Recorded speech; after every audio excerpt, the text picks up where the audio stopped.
For thousands of years, people have been using their hands to create things. There are few things in life as rewarding as making something for yourself and seeing it through to completion. Today, I will be teaching my audience to make a clay vase on a pottery wheel. For making basic pottery vessels, you will need a few things. First, you'll need a pottery wheel, your clay of choice, a bowl of water, a sponge, a carving tool, and a wooden wedge. There are many steps you must take in order to successfully make your vase. Many of them take practice and time to master, so don't get discouraged if you can't make one on your first try. The first step is to choose a clay that is beginner-friendly and malleable, so that you can easily shape it and fix your mistakes.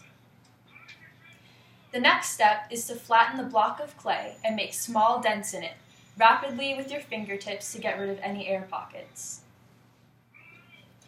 Then, reshape into a cube and round out the corners with your palms.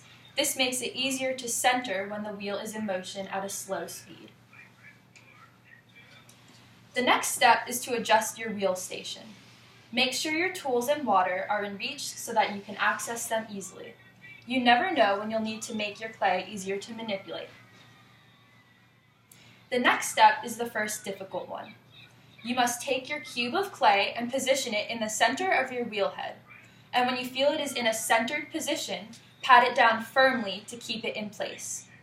Then turn on the wheel at a low speed by using your foot pedal. This is when water becomes extremely important. When handling relatively dry clay with dry hands, the clay will be extremely hard to manipulate and may even fly off the wheel. Wet your clay by using a sponge and then wet your hands. The more water you use, the better. Next, you will begin to center your clay. Put your thumbs in the center and make an O shape with your pinky fingers around the base of the clay. This takes a lot of practice, but you should see your clay slowly transform into an even circular shape. Once the clay is centered, make sure to apply more pressure to the base of the clay with pinky fingers still in the O shape. Press down more firmly with your thumbs, and the clay should start to open, meaning it hollows out in the center. If the hollowed area becomes too wide diameter-wise, and this is based on the potter's preference, it can be made smaller by slowly and gradually pushing towards the center at the base of the clay. This step gives the vase its height. With the inside and outside of the left of the clay, apply a light amount of pressure and slowly bring up your index fingers to keep them in line with each other. And now you should have a basic vase. You can apply pressure to the top of the vase and make a small circular shape with your fingers to have a narrow lip. Use your tools to create designs on the outside of the vase if you wish, and this is when you'll use your wooden wedge.